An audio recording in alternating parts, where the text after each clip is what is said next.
ನಮಸ್ಕಾರ, ಬಿರುಗಾಳಿ ಕಾರ್ಯಕ್ರಮಕ್ಕೆ ಸ್ವಾಗತ. ನಾನು ನಿಮ್ಮ ಶ್ರೀಲಕ್ಷ್ಮಿ ರಾಜ್ಕುಮಾರ್. ಈ ಕಾರ್ಯಕ್ರಮದಲ್ಲಿ ನನ್ನ ಜೊತೆ ಇದ್ದಾರೆ ನಮ್ಮ ಪೊಲಿಟಿಕಲ್ ಬ್ಯೂರೋ ಚೀಫ್ ವಿಜಯ್. ಹಾಗೇನೆ ಇವತ್ತು ಯಾರಪ್ಪ ನಮ್ಮ ಈ ಕಾರ್ಯಕ್ರಮದ ಅತಿಥಿ ಅಂತ ನೋಡಿದ್ರೆ, ಈ ವಾರ ಪೂರ್ತಿ ತಮ್ಮ ಗಟ್ಟಿ ನಿಲುವಿನ ಮುಖಾಂತರ ಕರ್ನಾಟಕದಲ್ಲಿ ಧರ್ಮದ ದಂಗಲ್ನಲ್ಲಿ ಬಿರುಗಾಳಿ ಎಬ್ಬಿಸಿರ್ತಕ್ಕಂಥ ವ್ಯಕ್ತಿ none other than doctor Bharat Shetty. Mangaluru ಉತ್ತರ ಶಾಸಕ ಡಾಕ್ಟರ್ ಭರತ್ ಶೆಟ್ಟಿ ಅವರು ನಮ್ಮ ಜೊತೆ ಇದ್ದಾರೆ. ಸರ್ ನಮಸ್ಕಾರ, ವೆಲ್ಕಮ್ ಟು ದ ಶೋ. ನಮಸ್ತೆ. ನಮಸ್ತೆ ಭರತ್ ಶೆಟ್ಟಿ ಅವರೇ, ನೇರವಾಗಿ ಪ್ರಶ್ನೆಗೆ ಬರ್ತೀನಿ. ಹಿಂದೂ ಸ್ಕೂಲಿಗೆ ಹೋಗಿ ಕ್ರಿಶ್ಚಿಯನ್ ಸ್ಕೂಲಿಗೆ ಹೋಗ್ಬೇಡಿ, ಯಾಕೆ ಹಂಗಂದ್ರಿ? Bharat Shetty whom I know can not make such statement, still ನೀವು ಹಾಗಂದ್ರಿ, ಯಾಕೆ? ಕ್ರಿಶ್ಚಿಯನ್ ಸ್ಕೂಲಿಗೆ ಹೋಗಬೇಡಿ ಅಂತ ಹೇಳಿದ್ದಲ್ಲ, ಹಿಂದೂ ವಿರೋಧಿ ನೀತಿ ಇರುವಂಥ, ಹಿಂದೂ ವಿರೋಧಿ ಮನಸ್ಥಿತಿ ಇರುವಂಥ ಕ್ರಿಶ್ಚಿಯನ್ ಸ್ಕೂಲ್ಗಳಿಗೆ ಹೋಗಬೇಡಿ ಅಂತ ಹೇಳಿದ್ದೇನೆ. I stand by my statement. ನಿಮ್ಮ ವಿರುದ್ಧ ಕೇಸ್ ದಾಖಲಾಯಿತು ನೋಡಿ. ಕೇಸ್ ದಾಖಲಾಗಿದ್ದು it's a political stunt. Politically case ದಾಖಲು ಮಾಡಿದ್ದಾರೆ. ಟೀಚರ್ ವಿರುದ್ಧ ಕೇಸ್ ಕೊಟ್ಟಿದ್ದಾರೆ, FIR ಮಾಡಲಿಲ್ಲ. 11ನೇ ತಾರೀಕಿಗೆ ಕೇಸ್ ಕೊಟ್ಟಿದ್ದಾರೆ ಪೇರೆಂಟ್ಸು, FIR ಮಾಡಲಿಲ್ಲ. 14ಕ್ಕೆ ನಮ್ಮ ವಿರುದ್ಧ ಯಾರೋ ಕೇಸ್ ಕೊಟ್ಟಿದ್ರು, ಅವರು ಕೇಸ್ ತೊಗೊಂಡ್ರು. ಕೇಸ್ ತೊಗೊಳ್ಳಿಗಿಂತ ಮುಂಚೆ ಯಾರೆಲ್ಲ ಇದ್ದರು, ಏನಿದ್ರು, ಏನು ಸಲ್ಲ ಅಲ್ಲಿ ಪೊಲಿಟಿಕಲ್ ಪ್ರೆಷರಲ್ಲಿ ಮಾಡಿದ್ದಾರೆ. ನಿಮ್ಮ ಮಂಗಳೂರು ಉತ್ತರ ನಿಮ್ಮ ಕಾನ್ಸ್ಟಿಟ್ಯೂನ್ಸಿ ಇರುವಂಥದ್ದು, ನಿಮ್ಮ ಕ್ಷೇತ್ರ. ಮಂಗಳೂರು ಸೌತಲ್ಲಿ ಆಗಿರೋದು. ನಿಮ್ಮ ಕ್ಷೇತ್ರಕ್ಕೆ ಅವ್ರ ಕ್ಷೇತ್ರಕ್ಕೆ ಏನು ಸಂಬಂಧ ಇದೆ? ನೋಡಿ, ಪೊಲಿಟಿಕಲ್ ಮೋಟಿವೇಟೆಡ್ ಇದೆಯಾ ಇದರಲ್ಲಿ? ನೋಡಿ, ಪೊಲಿಟಿಕ್ಸ್ ಅಲ್ಲ ಇದು. ಇದನ್ನು ಪೊಲಿಟಿಕಲ್ ಕಲ್ಲರನ್ನು ಕಾಂಗ್ರೆಸ್ನ ನಾಯಕರು ಕೊಡ್ತಾ ಇದ್ದಾರೆ. ಒಂದು ಹಿಂದೂ ಸಮಾಜದ ಭಾವನೆಗಳಿಗೆ ಧಕ್ಕೆ ಬರುವಂಥ ವ್ಯವಸ್ಥೆ ಆದರೆ ಅಥವಾ ಒಂದು ವಿಷಯ ಬಂದರೆ ಖಂಡಿತ ನಾನು ರಿಯಾಕ್ಟ್ ಆಗೇ ಆಡ್ತೇನೆ. I have reacted to that. ಅದು ಸೌತು, ನಾರ್ತು, ದಕ್ಷಿಣ ಕನ್ನಡ, ಉತ್ತರ ಕನ್ನಡ ಅಂತ ಇಲ್ಲ, ಎಲ್ಲಾದರೂ ಸಹ ನಾವು ರಿಯಾಕ್ಟ್ ಮಾಡ್ತೇವೆ. ಅದು ನಮ್ಮ ಜವಾಬ್ದಾರಿ. ಭರತ್ ಶೆಟ್ಟಿ ಅವರೇ, ಮಂಗಳೂರೇ ಯಾಕೆ ಸದಾ burning point? Why one and only Bharat Shetty? ನೀವು ಯಾವಾಗಲೂ ನೀವೇ ವಾಯ್ಸ್ ರೈಸ್ ಮಾಡ್ತೀರಾ, ಯಾಕೆ ಅಂತ ಒಂದು ಪ್ರಶ್ನೆ. ಹಾಗಿದ್ರೆ BJPಯಲ್ಲಿ ಬೇರೆ ಎಲ್ಲೂ ಈ ಥರದ ಧರ್ಮದ ಸಂಬಂಧಪಟ್ಟ ಹಾಗೆ ಗಲಾಟೆಗಳಾಗೋದಿಲ್ವಾ? BJP ಬೇರೆ ನಾಯಕರು ಯಾರು ಈ ರೀತಿ ಧ್ವನಿ ಎತ್ತೋದಿಲ್ವಾ? ಯಾಕೆ ಭರತ್ ಶೆಟ್ಟಿ ಅವರೇ? ನೋಡಿ, BJP ಅವರು ಎಲ್ಲ ಕಡೆ ಸಹ ಧ್ವನಿ ಎತ್ತುತ್ತಾ ಇದ್ದಾರೆ. ನಮ್ಮಲ್ಲಿ ಆಗುವಂಥ ಕೆಲವು ಇಶ್ಯೂಸ್ಗಳೇನಿದೆ ಅದನ್ನು ನಾವು ಕರೆಕ್ಟಾಗಿ ಹೈಲೈಟ್ ಮಾಡ್ತಾ ಇದ್ದೇವೆ. ತಪ್ಪು ಸರಿ ಏನು ಅನ್ನೋಂಥದ್ದನ್ನು ವಿವೇಚನೆ ಸಮಾಜಕ್ಕೆ ಬಿಟ್ಟದ್ದು.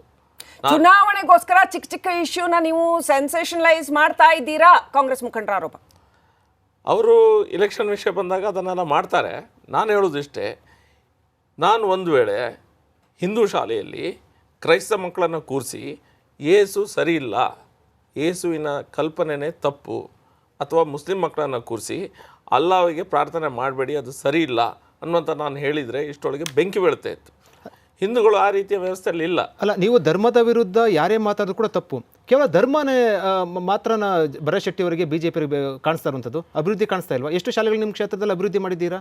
ನನ್ನಲ್ಲಿರುವಂಥ ಎಲ್ಲ ಶಾಲೆಗಳಲ್ಲಿ ನಾನೊಂದು 3 ಶಾಲೆಯನ್ನು ನಾನೇ ದತ್ತು ತೊಗೊಂಡಿದ್ದೇನೆ.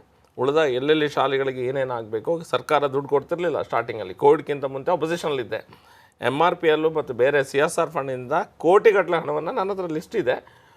ಕ್ರೋಡ್ಸ್ ಆಫ್ ರುಪೀಸನ್ನು ನಾನು ಶಾಲೆ ಮೇಲೆ, ಗೌರ್ಮೆಂಟ್ ಶಾಲೆಗಳ ಮೇಲೆ ನಾನು ಸ್ಪೆಂಡ್ ಮಾಡಿದ್ದೇನೆ, ಅದರ ಮೂಲಭೂತ ಸೌಕರ್ಯಕ್ಕಾಗಿ. ನಾನು ಟೀಚರೇ, ನಾನು ಟೀಚಿಂಗ್ ಫೀಲ್ಡಿಂದ ಬಂದವ. ಸೊ ನಾನು ಮಕ್ಕಳಲ್ಲಿ, ನನ್ನ ಸ್ಟೂಡೆಂಟ್ಸಲ್ಲಿ ನೀನು ಕ್ರಿಶ್ಚಿಯನ್, ಮುಸ್ಲಿಮ್, ಹಿಂದೂ ಅನ್ನುವಂಥ ಪ್ರಶ್ನೆಯನ್ನು ನನ್ನ ಜೀವಮಾನದಲ್ಲಿ ಮಾಡಲಿಲ್ಲ, ನನಗೆ ಅಗತ್ಯ ಸಹ ಇಲ್ಲ. ಅದೇ ರೀತಿಯ ಆ್ಯಟಿಟ್ಯೂಡು ಎಲ್ಲ ಟೀಚರ್ಸಿಗಿರಬೇಕು. ಮಕ್ಕಳು ಶಾಲೆಗೆ ಬರೋದು ಕಲೀಲಿಕ್ಕೆ, ನೀವು ಕಲಿಸಿ. ಧರ್ಮ ಬೋಧನೆ ಮತ್ತು ರಾಜಕೀಯ ಬೋಧನೆ ಮಾಡಲಿಕ್ಕೆ ಬೇರೆ ಇದ್ದಾರೆ. ಆ 7ನೇ ಕ್ಲಾಸ್ ಮಕ್ಕಳಿಗೆ, 5ನೇ ಕ್ಲಾಸ್ ಮಕ್ಕಳಿಗೆ ನೀವು ಈ ರೀತಿಯ ವಿಷಯಗಳನ್ನು ಯಾಕೆ ಬಿತ್ತಾ ಇದ್ದೀರಿ? ಸಣ್ಣ ವಿಷಯ ಅಲ್ಲ, ಇದು ದೊಡ್ಡದಾದ ವಿಷಯ.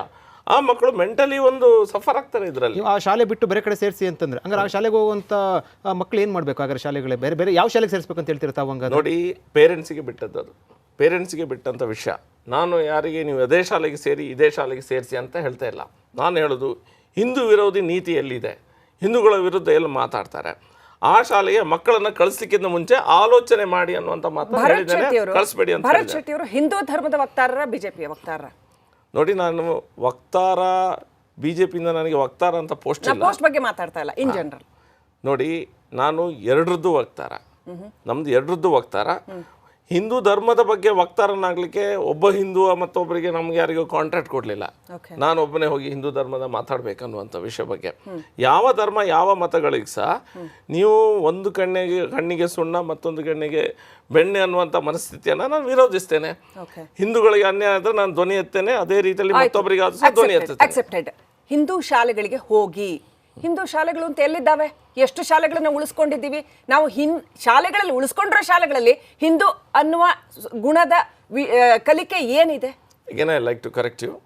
ಹಿಂದೂ ಶಾಲೆಗಳಿಗೆ ಹೋಗಿ ಅಂತ ಹೇಳಲಿಲ್ಲ, ಹಿಂದೂ ವಿರೋಧಿ ಮನಸ್ಥಿತಿ ಇರುವಂತ ಶಾಲೆಗಳಿಗೆ ಹೋಗಬೇಡಿ ಅಂತ ಹೇಳಿದ್ದೇನೆ. ಉಳಿದ ಯಾವ ಶಾಲೆಗೆ ಹೋಗಬೇಡಿ ಅಂತ ಹೇಳಲಿಲ್ಲ ನಾನು. ನೀವು ಯಾವ ಶಾಲೆಗೆ ಬೇಕಾದ್ರೂ ಹೋಗಿ. ನನ್ನ ಪ್ರಶ್ನೆ ನಿಮ್ ಪರವಾದ್ದೇನೆ ಭರತ್ ಶೆಟ್ಟಿ ಅವರೇ. ನಾನೇನು ಇದನ್ನ ವಿರೋಧಾತ್ಮಕವಾದ ಮನಸ್ಥಿತಿನಲ್ಲಿ ಕೇಳ್ತಾ ಇಲ್ಲ.